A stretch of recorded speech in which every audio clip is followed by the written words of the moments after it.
அப்போஸ்தலர் நடபடிகள் 3ஆம் அதிகாரம் 1ஆம் வசனம் இவ்விதமாய் சொல்லுகிறது. ஜெப வேளையாகிய 9ஆம் மணி நேரத்திலே பேதுருவும் யோவானும் தேவ ஆலயத்திற்கு போனார்கள். முதலாவதாக இந்த வசனத்திலே நம்ம பார்க்கிற காரியம், சீஷர்கள் இயேசுவை பின்பற்றுகிறவர்களுக்கு ஜெபம் வாழ்க்கை முறையாயிருந்தார். இந்த நாளிலே ஆண்டவராகிய இயேசு கிறிஸ்துவை பின்பற்றுகிற தேவ பிள்ளைகளாகிய உங்களுடைய வாழ்க்கையிலே ஜெபம் வாழ்க்கை முறையாய் இருக்கிறதா என்று நீங்க யோசிச்சு பாருங்க. இயேசுவை குறித்து நமக்கு தெரிந்ததுதான், நான் பலமுறை சொல்லி இருக்கிறேன். இயேசுவனுடைய வாழ்க்கையிலே பார்க்கக்கூடிய ஒரு பெரிய காரியம் என்னன்னா, இயேசு ஜெபிக்கிறவராகவே இருந்தார். அதிகாலையிலே ஜெபித்தார், இரவு முழுவதும் ஜெபித்தார், 40 நாள் ஜெபித்தார், ஒரு டிசிஷன் எடுக்கும் போது ஜெபித்தார், சிலுவையிலே தொங்கும் பொழுது ஜெபித்தார், சோதனைக்கு உட்படும் பொழுது ஜெபித்தார், அவர் உயிரோடு எழும்பின பிறகு ஜெபித்தார், பரலோகம் எடுத்துக்கொள்ளப்படும் பொழுது ஜெபித்தார், அற்புதங்களை செய்யும் பொழுது ஜெபித்தார். எல்லா வேளைகளிலும் இயேசு ஜெபிக்கிறவராயிருந்தார்.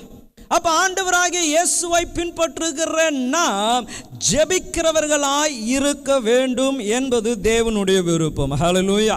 அப்ப இந்த வசனம் முதலாவது காரியம் இந்த சீஷர்களை குறித்து காண்பிக்கிறது. அவர்கள் ஜெபிக்கிறவர்களாய் இருந்தாங்க. பாருங்க, 3 வருஷம் இயேசுவோடு கூட இருக்கிறாங்க. அவர்கள் இயற்கைக்கு அப்பாற்பட்ட பயங்கரமான அற்புதங்களை பார்த்தா, பெரிய பெரிய அற்புதங்கள். இயேசு தண்ணீர் மேலே நடந்து வருகிறார், ஆச்சரியப்பட்டாங்க. காற்றை கடலை அதட்டும் பொழுது அவர்கள் ஆச்சரியப்பட்டு சொல்லுகிறாங்க, இவர் யாராயிருப்பார் என்று கேட்கிறாங்க. 4 நாள் மரித்து அடக்கம் பண்ணப்பட்டவனுடைய கல்லறையிலே வந்து லாசருவே எழுந்திரு என்று சொல்லும்பொழுது அவர் உயிரோடு கூட எழுந்ததை பார்த்திருக்கிறாங்க.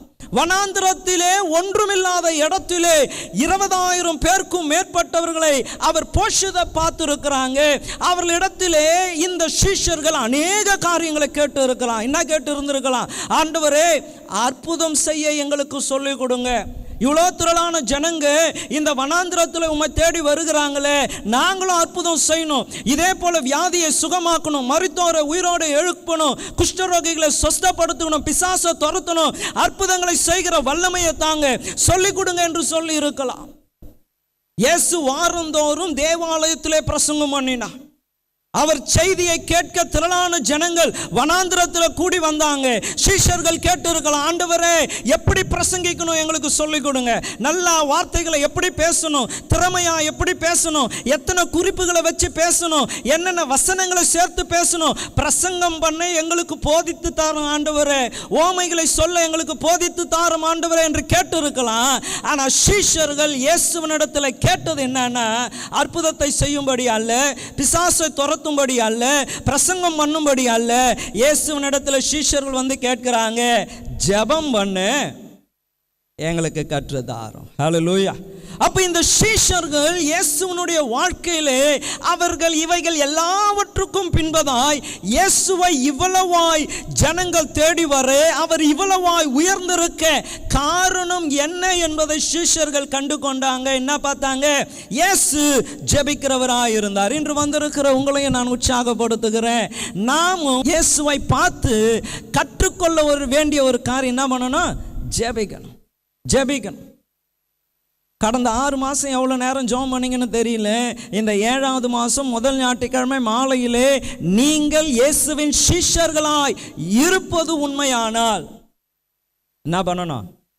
ஆமாம், நான் ஏற்கனவே இங்கே சர்ச்சில் சொல்லியிருக்கிறேன். ஒரு வாலிபனை கேட்டேன், வெளியில் வர சொல்ல, இன்னைக்கு ஜெபம் பண்ணியாப்பா? அவர் அழகாக சொன்னார், 5 நிமிஷம் ஜெபம் பண்ணணும் அப்படின்னாரு. எவ்வளோ நேரம்? 5 நிமிஷம் தான். ஆனால் அவர் எப்படி சொன்னார்? 5 நிமிஷம் ஜெபம் பண்ணணும். இங்கே சர்ச்சில் நிறைய பேர் இருக்கிறீங்க, 5 நிமிஷம் நான் டெய்லியும் காலைல ஜெபம் பண்ணிவிடுவேன். தேசத்திற்காக, குடும்பத்திற்காக, சபைக்காக, தனிப்பட்ட வாழ்க்கைக்காக 5 நிமிஷம் நான் ஜெபம் பண்ணிடுவேன். ஹல்லேலூயா, ஹல்லேலூயா. இயேசுவை பின்பற்றுகிறவர்களாக இருந்தா ஜெபம் உங்கள் வாழ்க்கை முறையாக இருக்கணும். நடக்கும்போது ஜெபம் பண்ணுங்க, படுக்கும்பொழுது ஜெபம் பண்ணுங்க, வேலை செய்யும் பொழுது ஜெபம் பண்ணுங்க. எல்லா நேரங்களிலும் ஜெபத்திலே தேவனோடு கூட ஐக்கியத்தை அது வெளிப்படுத்துகிறதா இருக்கிறது. உங்களுக்கு ஜெப முறை இருக்கணும். நீங்கள் தேவனோடு இணைந்து இருக்கிறது உண்மையானால் ஜெபம் பார்ட் ஆஃப் யுவர் லைஃபாக இருக்கணும். இயேசு தேவனோடு பிதாவோடு ஐக்கியமாய் இருப்பது எப்படி வெளிப்பட்டது என்றால், இயேசு எப்பொழுதும் பிதாவோடு கூட ஜெபத்திலே ஐக்கியப்பட்டவராயிருந்தார். ஹல்லேலூயா. நான் உற்சாகப்படுத்துகிறேன், இந்த மாலை நீங்கள் வந்தது தற்செயல் அல்ல. நான் இனி பேச போகிறது ஒன்றுமே உங்களுக்கு புரியலனாலும் பரவாயில்ல. முதல் பாயிண்ட்டை மட்டும் பிடிச்சிங்க. என்ன பாயிண்ட்டு? எவ்வளோ நேரம்? 5 நிமிஷம் நான் ஜெபிக்கிறேன். வெளியிலேயே முட்டி போட்டு 1 மணி நேரம் ஜெபம் பண்ணிட்டு தான் சர்ச்சுக்குள்ளே அனுப்பணும். ஹல்லேலூயா. தினந்தோறும் ஜெபிக்கணும் தேவனோடு கூட. அந்த உறவு, அந்த ஐக்கியம் இருந்தால் போதும். இப்போல்லாம் ஜெபம் 5 நிமிஷம் பண்ணால் 1 மணி நேரம் பண்ணுகிறதை போல இருக்கு. எவ்வளோ நேரம்? ஆமாம், அப்படி எழுந்து முட்டி போட்டால் போதும், இல்லாத தூக்கம் வருது. ஆண்டவரே சோத்திரம்னா ஒன்று என்னது, அத்தனை நாள் காலையில் விடிஞ்சுது, அவ்வளோ நேரம் என்னது ஜெபம் இல்லை, தூக்கம்தான். அப்படி இருக்கு ஜெபம்.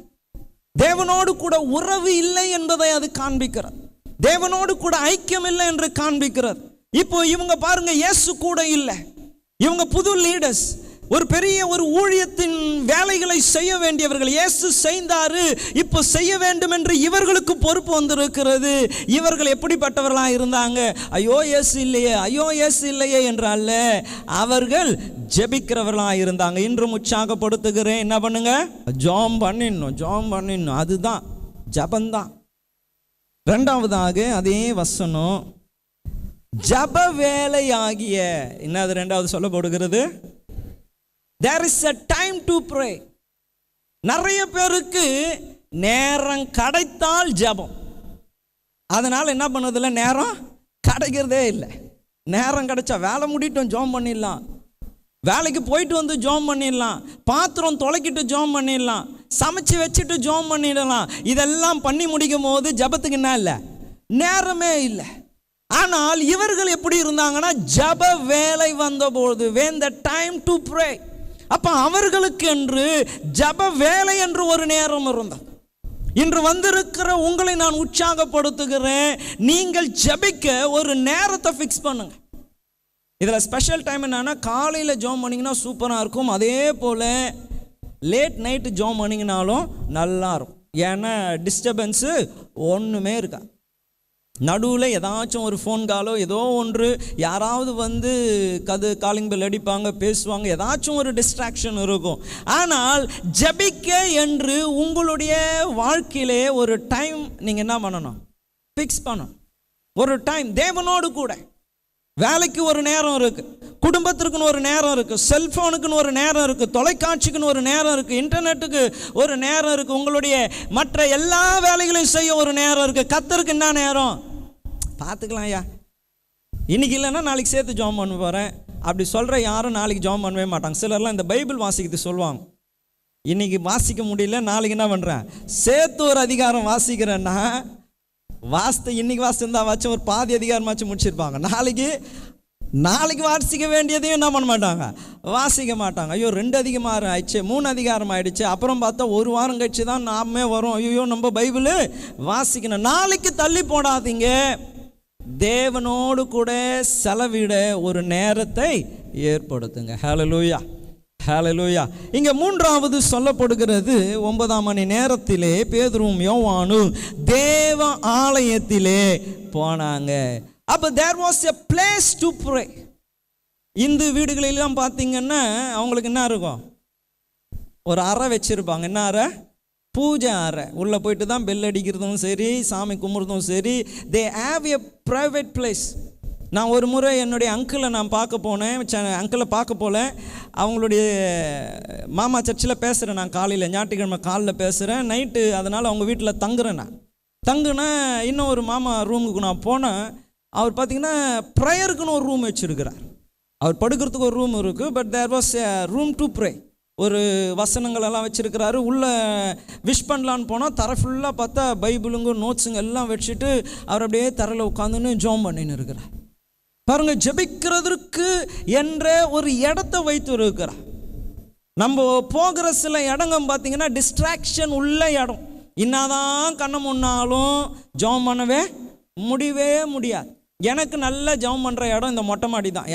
யாரும் மேலே வரமாட்டான், யாரும் மேலே வரும். அதே போல் எங்கள் வீட்டிலையும் நான் மொட்டை மாடிக்கு போயிட்டேன்னா that is a free place. யாரும் என்னை டிஸ்டர்ப் பண்ணக்கூடாத ஒரு இடம். அப்போ அது போல் நீங்கள் ஒரு இடத்த நியமித்து வச்சுக்கணும். ஒரு இடம் உங்கள் வீட்டுக்கு பக்கத்தில் ஏதாச்சும் நல்ல காலியான இடம் இருக்கா, போய் நடங்க. இல்லை வீட்டு மொட்டை மாடிக்கு போங்க. ஒரு நல்ல இடம் உங்களை தேவனிடத்திலே நீங்கள் சேர்ந்து இருக்கிற அந்த நேரத்தை உங்களை விட்டு பிரிக்காத ஒரு நல்ல இடத்த தேர்ந்தெடுங்க. வேதம் சொல்லுகிறது மாலை வேளையில் என்ன வசனது, ஆதியாகமம், ஏசி எப்போ வந்தார் தேவன்? ஆமாம், குளிர்ச்சியான வேளையில், அந்த சைலண்ட் டைமில், அந்த குவைட்டான பிளேஸில் எல்லா மிருகங்களும் அவங்கவுங்க இடத்துக்கு போய் செட்டில் ஆகிற டைம், எல்லாம் இளைப்பாறுகிற ஒரு நேரம், ஒரு நல்ல மகிழ்ச்சியான ஒரு நேரம். இயேசு நேரத்தை செலவிட வந்தார். இன்னைக்கு உற்சாகப்படுத்துகிறேன், select a time, select a place to pray, to praise him. அவரை ஆராதிக்க, அவர் ஜெபிக்க ஒரு இடத்தை நீங்கள் நிர்ணயிங்க. இங்கே இவர்களை பார்க்கிறோம், தேவ ஆலயத்திலே கடந்து வந்தாங்க. ஹல்லேலூயா, ஹல்லேலூயா.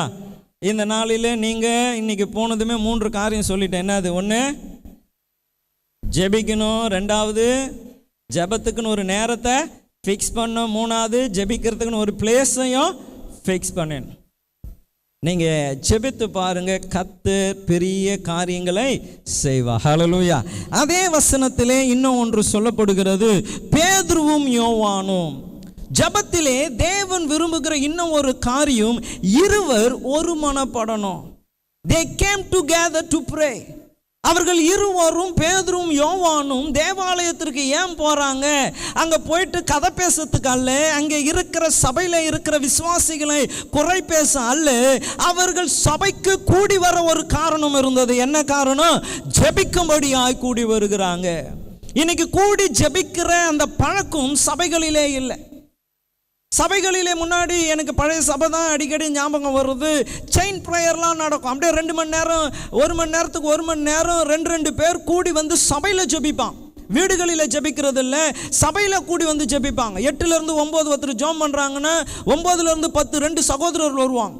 10லேருந்து 11 இன்னும் 2 சகோதரர்கள் வருவாங்க. 11லேருந்து 12 இன்னும் ஒரு சகோதரன். அப்படி என்று இரவெல்லாம் சகோதரர்கள், பகலெல்லாம் சகோதரிகள் என்று கூடி இருவர் ஒருமனப்பட்டு ஜெபித்த நாட்கள் இருக்கிறது. ஆனால் இப்போ கூடி வரும்போது ஜபத்துக்கு தான் வராங்க. ஆனால் ஜபம் 5 நிமிஷமும் மீதி 55 நிமிஷமும் பேச்சா இருக்கு.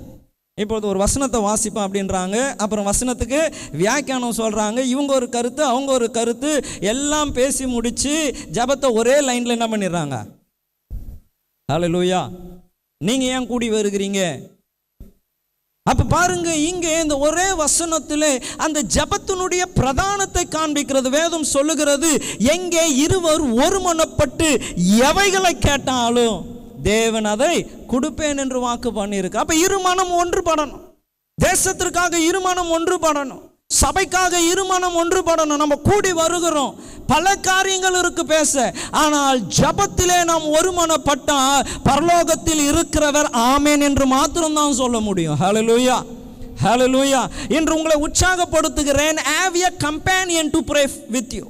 உங்களோடு கூட இணைந்து ஜெபிக்கக்கூடிய ஒரு நல்ல துணையை நீங்கள் ஏற்படுத்திக் கொள்ளுங்க. நல்லா ஜெபிக்கணும், நல்ல அந்நிய பாஷைகளை பேசணும், தேவனுடைய சமூகத்தில் காத்திருக்கணும், 2 பேர் சேர்ந்து ஒருவரை ஒருவர் தாங்கணும், நல்லா ஜெபிக்கணும். அப்ப இங்கே பார்க்கிறோம், இருவர் கூடி வருகிறாங்க, ஒரே நோக்கத்திற்காய் கூடி வருகிறாங்க, இருவர் ஒருமனப்பட்டு ஜெபிக்கிறாங்க. இந்த நாளிலே உங்களையே நான் கேட்குறேன், சபையில் உங்களோடு கூட இணைந்து ஜெபிக்கக்கூடிய ஒரு பார்ட்னர் சர்ச்சில் இருக்கிறாங்களா? நானே ஜெபிக்கிறது இல்லை, இதில் ஒரு பார்ட்னர் வேறியா? ஜெபிக்க யாருன்னா இருக்கிறாங்களா? உங்களை ஜபத்தில் தாங்கக்கூடியவங்க ஒருவர் இருக்கிறாங்களா?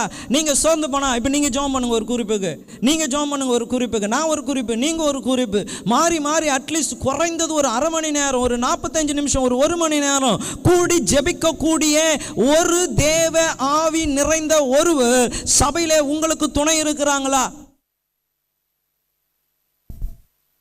சர்ச்சைக்கு வரோம், உட்காரோம், போகிறோம், அது போதாதா உங்களுக்கு? இன்னும் கூடி வேறு ஜெபம் பண்ணுமா?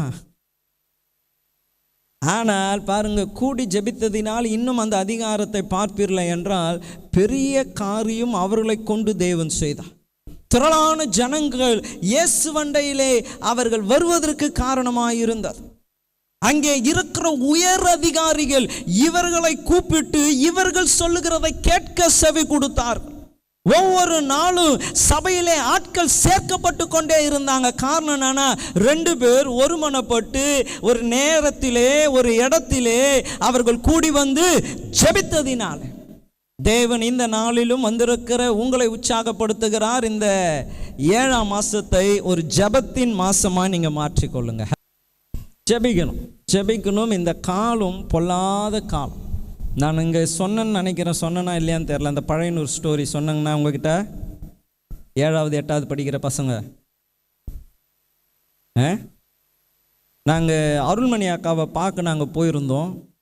அப்போது அவங்க பொண்ணு பாஸ்டர் அருளுடைய மனைவி அங்கே சொன்னாங்க, அவங்க பழையனூர் சர்ச்சிலே வருகிற ஒரு வாலிப பையனுடைய ஒரு 60,000 ரூபாய் 70,000 ரூபாய் ஃபோன் திருடு போயிடுச்சான்.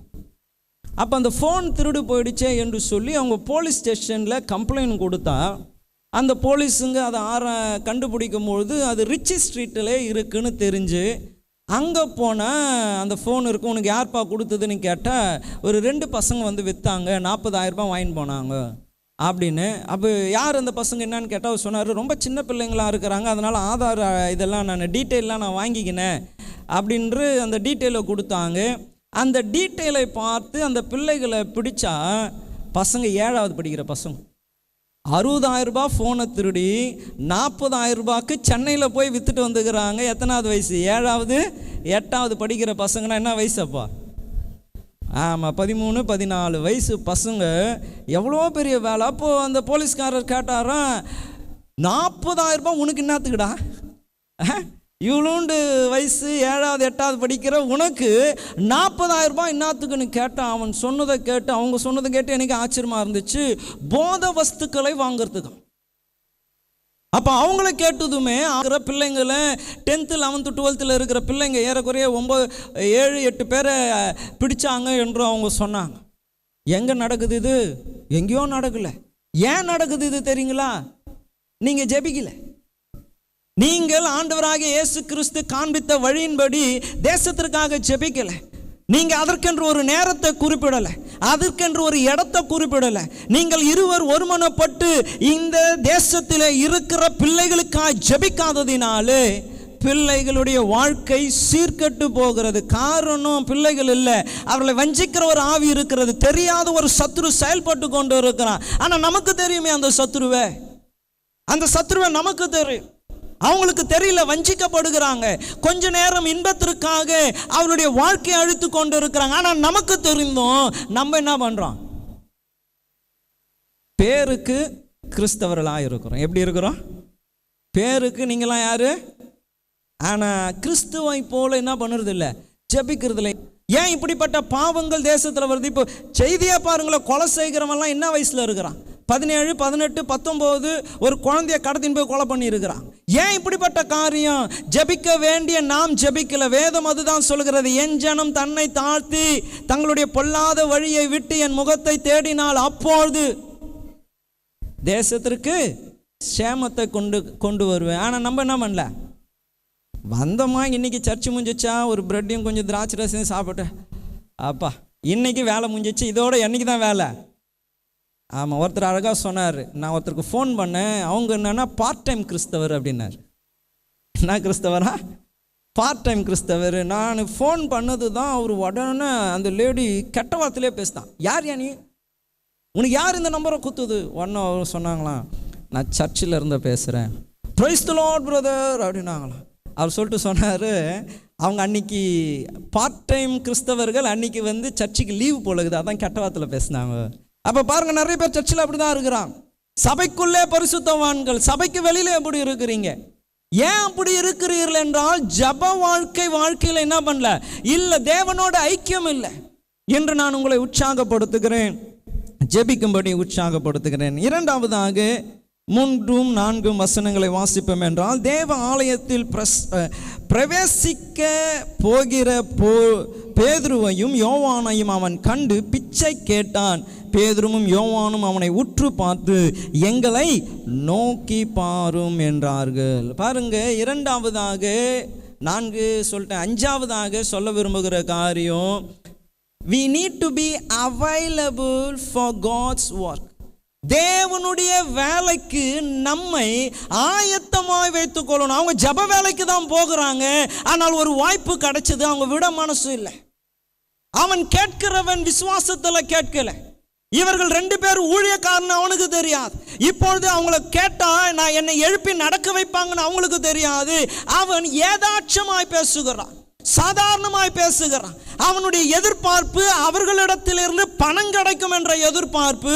ஆனால் இந்த தேவ ஊழியர்கள், ஜபத்திலே தரித்திருக்கிற ஊழியர்கள், கூடி ஜபிக்கிற ஊழியர்கள், ஏற்ற வேலையிலே ஜபிக்கிற ஊழியர்கள் வாய்ப்பை நழுவ விடவே இல்லை. இந்த நாளிலும் அப்போஸ்தலர் காலத்திலே நடந்தது இப்போ நடக்கணும்னா வாய்ப்பு என்ன பண்ணக்கூடாது, விட்டுடவே கூடாது. ஒரு பிச்சைக்காரன் தான், என்கிட்ட காசு இல்லைப்பா, பாக்கெட்டில் பொண்ணோ வெள்ளியோ இல்லைப்பா, நாங்களே எம்டியாக இருக்கிறோம், சரி நான் வெளில வரும்போது யாருன்னா காணிக்கை கொடுத்துட்டு போகிறேன் சொல்லிட்டு போயிருந்துருக்கலாம். ஆனால் அவங்க என்ன சொல்கிறாங்க, என்ன விட்டுருப்பா, பொண்ணோ வெள்ளியோ என்னிடத்துல இல்லை. இன்று நான் உங்களை உற்சாகப்படுத்துகிறேன், தேவன் உங்களை பயன்படுத்த முடியும். ஆனால் வாய்ப்பு என்ன பண்ணுறாதீங்க, விட்டுறாதீங்க. உங்கள் பக்கத்தில் ஒருத்தர் உட்கார்றாங்க பாருங்க, அவங்களுக்கு உங்களுடைய உதவி தேவை. இந்த வாரத்தில் நீங்கள் யாரோ ஒருவர் இடத்துல இடைப்பட போகிறீங்க, நேரம் இருக்கு பேச, அவர்களுக்கு உங்கள் உதவி தேவை. தேவன் வாய்ப்புகளை ஏற்படுத்தி அவர்களை நீங்கள் சந்திக்கக்கூடிய ஒரு சூழ்நிலையை ஏற்படுத்துகிறார். பார்த்தோம் பேசினா எப்படி இருக்கிறீங்க அப்படின்ட்டு ஒரு புளிப்பு சிரிச்சுட்டு போயிடாதீங்க. அந்த இடத்துல ஆண்டவராகிய நசரேயனாகிய இயேசு கிறிஸ்துவை வெளிப்படுத்துகிற ஒரு வாய்ப்பு உங்களுக்கு இருக்கிறது. ஹல்லேலூயா. இந்த அப்போஸ்தலர் நடபடிகள் 3ஆம் அதிகாரத்திலே நம்ம அறிந்து கொள்கிற காரியம், டோன்ட் வேஸ்ட் த ஆப்பர்ச்சுனிட்டிஸ். வாய்ப்பை விட்டுடாதீங்க. இந்த வாரம் நிறைய வாய்ப்பு இருக்கு, இந்த மாசம் நிறைய வாய்ப்பு இருக்கு, நசரேயனாகிய இயேசு கிறிஸ்துவை வெளிப்படுத்துகிற வாய்ப்பு இருக்கு. நம்மளுக்கு ஏன் இந்த பிரச்சனை, வந்தமா காசு இல்லையா, கண்டுக்காம போயிடலாம். போகாதீங்க. ஒருத்தவங்களை கூப்பிட்டான்ல, ஒருத்தவங்க பக்கத்தில் வந்து உட்கார்ந்துட்டான்ல, ஒருத்தன் உங்களோடு கூட பேச ஆரம்பிச்சுட்டான்ல, அவன் இயேசுவை அறியாதவனா இருக்கிறான்ல, உங்களுக்கு ஒரு வாய்ப்பு இருக்கு, அவனுக்கு இயேசுவை காண்பித்து கொடுக்க. ஹல்லேலூயா. அடுத்ததாக 6ஆவதாக 6-7 வசனத்தை வாசிக்கும் பொழுது, அப்பொழுது பேதுரு, வெள்ளியும் பொன்னும் என்னிடத்தில் இல்லை, என்னிடத்தில் உள்ளதை உனக்கு தருகிறேன், நசரேயனாகிய இயேசு கிறிஸ்துவின் நாமத்தினாலே நீ எழுந்து நட என்று சொல்லி வலது கையினாலே அவனை பிடித்து தூக்கிவிட்டான். உடனே அவனுடைய கால்களும் கரடுகளும் பலன் கொண்டது. 6ஆவதாக பி போல்ட். சத்தியம் தெரிந்திருந்தால் பயம் இருக்காது.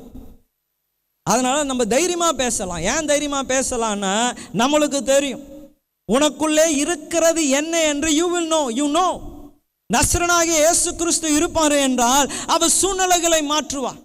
எப்படி இயேசுவை குறித்து சொல்லுறதுன்னு யோசிச்சிங்கன்னா ஒன்றும் என்ன இல்லை, சத்தியம் இல்லை. உண்மை இருந்துச்சுன்னா நம்ம ஏன் பயப்படணும், நம்ம ஏன் வெட்கப்படணும்?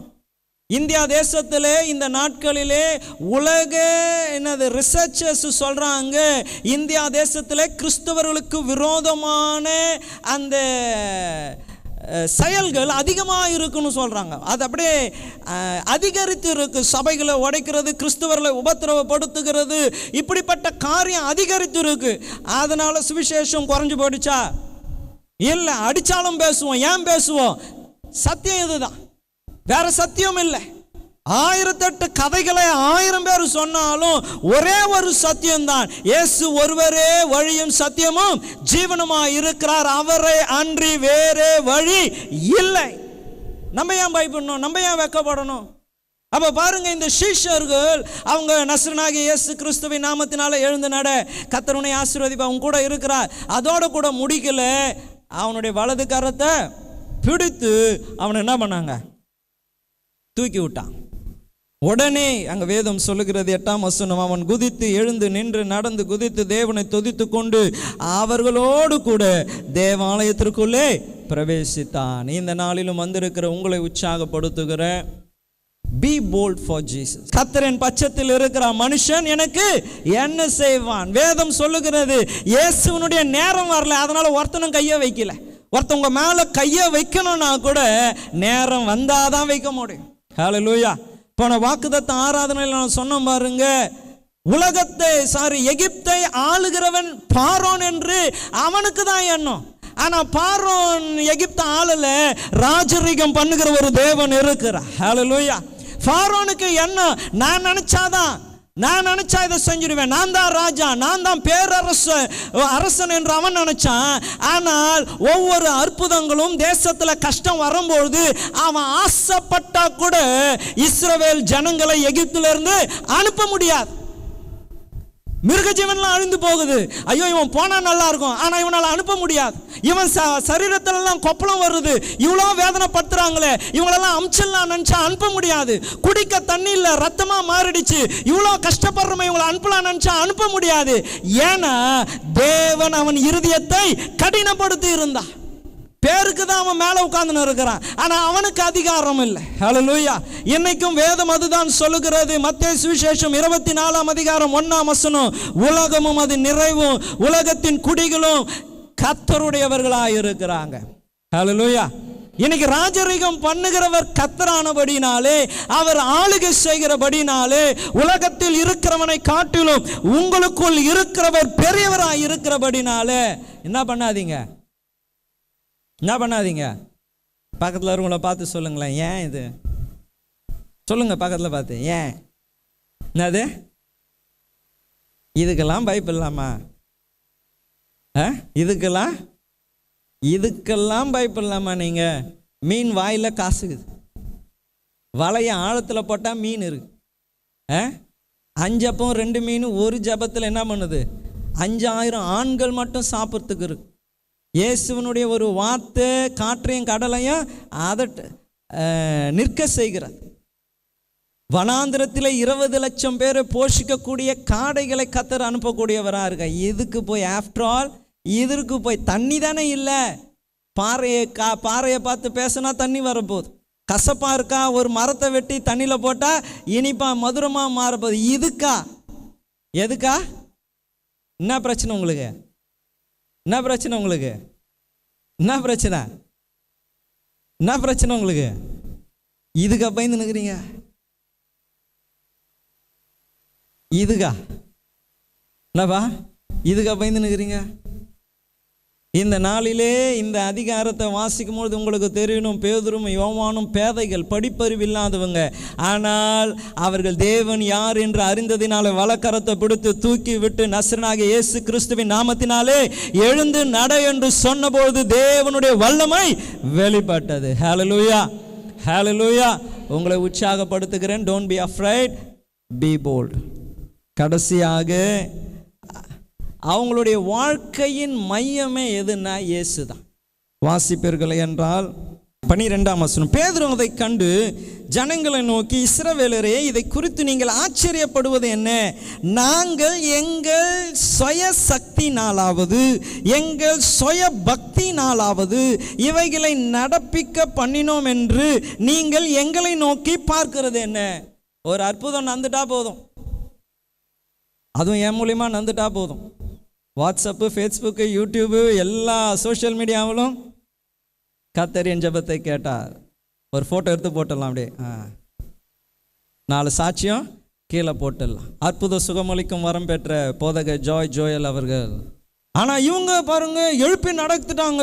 எல்லாரும் அந்த சபையில் இருக்கிறவங்க எல்லாம் பார்க்குறாங்க, இவன் பிச்சைக்காரனாச்சே, வாசலில் உட்கார்ந்து நின்றவனாச்சே, இவன் எப்படி சர்ச்சில் குதிச்சுன்னு வரானே, இவன் யார் என்று பார்க்கும்பொழுது அவங்க சொல்கிறாங்க, ஏன் ஆச்சரியப்படுறீங்க? நான் நம்ம எழுப்பி நடத்தின மாதிரி, என் பக்தினாலே என் பரிசுத்தத்தினாலே நான் நம்ம இவனை எழுப்பி நடத்தினது போல இல்லை என்று சொல்லி தொடர்ந்து நம்ம வாசிக்கும்போது அவர் சொல்லுகிறார், அவருடைய நாமத்தை 16ஆம் வசனம், அவருடைய நாமத்தை பற்றிய விசுவாசத்தினாலும் அவருடைய நாமமே நீங்கள் பார்த்தும் அறிந்திருக்கிற இவனை பலப்படுத்தினது.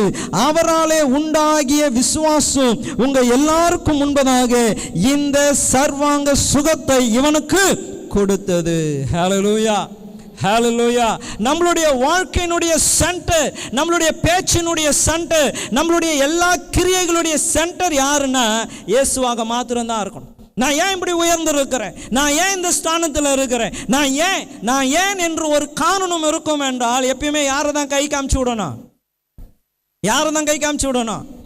ஆமாம், நான் எப்பயோ கூட சொன்னேன், ஒருத்தர் அழகாக சொன்னார், வீடு கட்டுறதுக்கு முன்னாடி வரைக்கும் என்ன சொல்லுவாங்க, இயேசு தான் கட்டினார். வீடு கட்டி முடிச்சிட்ட பிறகு சொல்லுவாங்க, நான் எவ்வளோ பிரயாசம் பண்ணேன் தெரியுங்களா, இவ்வளோ லட்ச ரூபாய் நான் இதில் போட்டு இருக்கிறேன், இந்த ஆளை போய் நான் பார்த்தேன், அவர் தான் பிளான் போட்டார்.